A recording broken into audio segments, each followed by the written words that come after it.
November डिसेंबरसारखा महिना गेला असावा. आकाश निरभ्र होते, थोडासा सूर्यप्रकाश आला होता. कॉलेज कॅम्प्समध्ये मित्रांसोबत बसून आम्ही उन्हाचा आनंद घेत होतो.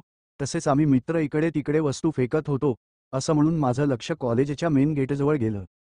हलक्या निळ्या रंगाचा स्वेटर, पिवळा सलवार सूट आणि रेशमी केस पुढे दुमडलेले कोणीतरी येत होते. त्याच्या चेहऱ्यावर पडणारा हलका सूर्यप्रकाश आणि त्याच्या ओठावरचे लाल ठिपके अप्रतिमपणे फुलत होते. ती माझ्या जवळ आल्यावर माझे डोळे विस्फारले. अहो, ही निशा. माझ्या तोंडून अचानक त्याचं नाव निघालं. मी निशाला अनेक वेळा प्रपोज केले होते, पण आजतागायत तिच्याकडून प्रतिसाद मिळाला नाही. ती नाकारत नव्हती किंवा ती कधीही सहमत नव्हती. तिने फक्त हसणे टाळले. याच कारणामुळे माझी मैत्रीण मला नेहमी म्हणायची की निशा ही तुझ्यावर प्रेम करते म्हणून ती तुला नाकारत नाही. आज त्याला इतकं सजवलेलं पाहून मी पण ठरवलं होतं की आज त्याच्याकडून उत्तरं घेत राहीन. आता आम्ही वर्गात गेलो होतो, पण ब्रेकमध्ये संधी मिळताच मी तिला विचारले, निशा, मला तुला एक गोष्ट विचारायची आहे. निशा म्हणाली. मी माझा आवाज दाबत बोलत होतो जेव्हा तिने माझे शब्द कापले आणि म्हणाली, ठीक आहे, आज तू काही बोलणार नाहीस, मी सांगेन. हे ऐकून माझ्या हृदयाची धडधड वेगाने सुरू झाली. संपूर्ण शरीरातून वीज गेली. पण त्याचे म्हणणे ऐकून माझ्या आनंदाला पारावार उरला नाही. आज माझ्या आयुष्यातील सर्वात सुंदर क्षण होता, ज्याची मी वर्षानुवर्षे वाट पाहत होतो ते ऐकायला मिळाले. माझं तुझ्यावर प्रेम आहे, निशा तिचे ओठ माझ्या जवळ आणत बोलली. निशाने माझे प्रेम स्वीकारले होते आणि काही वेळातच आम्ही दोघांनी एकमेकांना मिठी मारली. शतकानुशतके ओसाड भूमीवर आज प्रथमच प्रेमाचा गुलाब फुलला होता. सर्व दिशा प्रेमाच्या या रंगात रंगून गेल्या होत्या. आता काही दिवसात लैला, मजनूसारखे आम्हीही संपूर्ण कॉलेजमध्ये फेमस झालो होतो. आमचे सर्व मित्र निशाला भाभी म्हणू लागले. यानंतर आम्ही दोघी अनेकदा एकत्र फिरायचो, मस्ती केली, कधी या पार्कमध्ये तर कधी त्या पार्कमध्ये. आम्ही आमची बाईक पाटणाच्या रस्त्यांवर घेऊन जायचो तेव्हा सगळ्यांच्या नजरा आम्हा दोघांवर खिळल्या होत्या.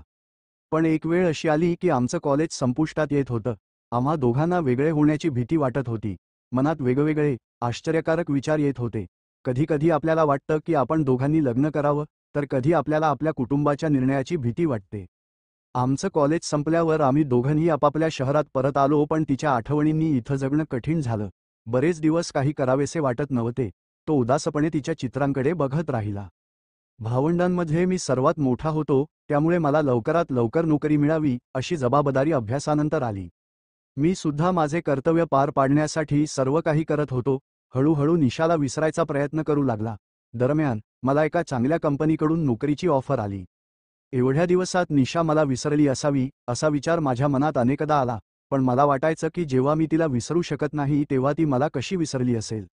माझ्या मनाला सगळं विसरून त्याच्याकडे जावंसं वाटत होतं, पण जबाबदाऱ्यांनी मला घट्ट पकडून ठेवलं होतं. मी अर्ध्या मनाने नोकरीच्या मुलाखतीला गेलो. मला या नोकरीत रस नव्हता, पण तरीही त्या कामासाठी गेलो होतो. ज्याप्रमाणे नद्यांचे पाणी विचार न करता समुद्राकडे जाते, त्याचप्रमाणे मीही विचार न करता जात होतो. आता मुलाखतीसाठी ऑफिसला पोहोचलो होतो. ऑफिसमध्ये मुलाखतीसाठी अनेकजण बसले होते. मी पण माझ्या वळणाची वाट पाहू लागलो. तिथेही निशाच्या आठवणी खात होत्या आणि एका वेगळ्याच प्रकारचा एकटेपणा मारला जात होता. सूर्यास्तानंतर जशी सूर्यफुलाची फुले कोमेजून जातात, तशीच अवस्था निशाच्या गेल्यानंतर माझी झाली होती.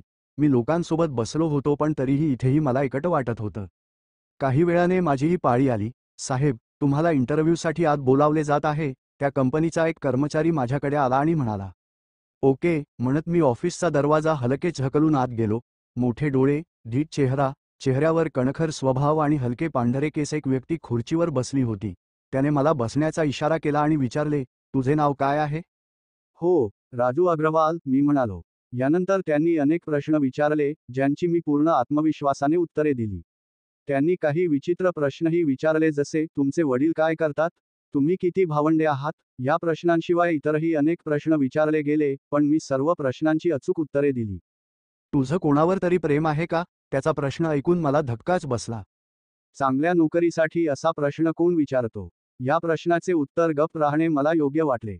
हा प्रश्न ऐकून तो नोकरीच्या मुलाखतीसारखा कमी आणि लग्नाच्या मुलाखतीसारखा जास्त दिसतोय. मला तू खूप आवडतेस, तो म्हणाला. उजव्या हाताने रिंग बेल बटन दाबून कोणाला तरी कॉल केला. त्यांना मॅडमच्या केबिनमध्ये घेऊन जा, तो आल्यावर त्या माणसाला म्हणाला. मी त्या माणसाबरोबर दुसऱ्या केबिनमध्ये गेलो.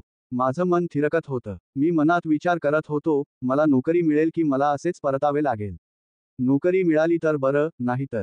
मी दुसऱ्या केबिनच्या आत गेल्यावर मला आवाज आला, सर, सांग किती पगार मिळेल? खुर्चीवर बसलेले पाहून माझे डोळे उघडले, संपूर्ण शरीरात वीज गेली. निशा चेहऱ्यावर हलके हसू घेऊन खुर्चीवर बसली होती. मी निशाकडे स्तब्धपणे बघतच राहिलो. मग ती मला म्हणाली, सर तुम्हाला धक्का का बसला आहे? मी म्हणालो, निशा, आम्ही तुला विसरलो असे कसे वाटले? मला तुझी आठवण यायची जितकी तुझी आठवण यायची, निशा म्हणाली. मग आम्ही दोघांनी एकमेकांना मिठी मारली. काही क्षण आम्ही कुठेतरी वेगळ्याच विश्वात हरवून गेलो. दिवाळखोर व्यक्तीला त्याची संपूर्ण मालमत्ता परत मिळाल्यासारखे वाटत होते. निशाने सांगितले की तिच्या वडिलांची कंपनी तिची आहे आणि निशानेच मला बोलून नोकरीची ऑफर दिली. कारण निशा माझ्याबद्दल तिच्या वडिलांशी बोलली होती आणि वडिलांची इच्छा होती की त्यांनी मला भेटावं. आता आमची दोघांची भेट झाली होती. त्यानंतर आम्ही दोघांनीही आमच्या घरच्यांच्या संमतीने लग्न केले होते. जन्मापर्यंत सोबत राहण्याचे वचन देऊन आज आम्ही दोघे एकत्र आहोत.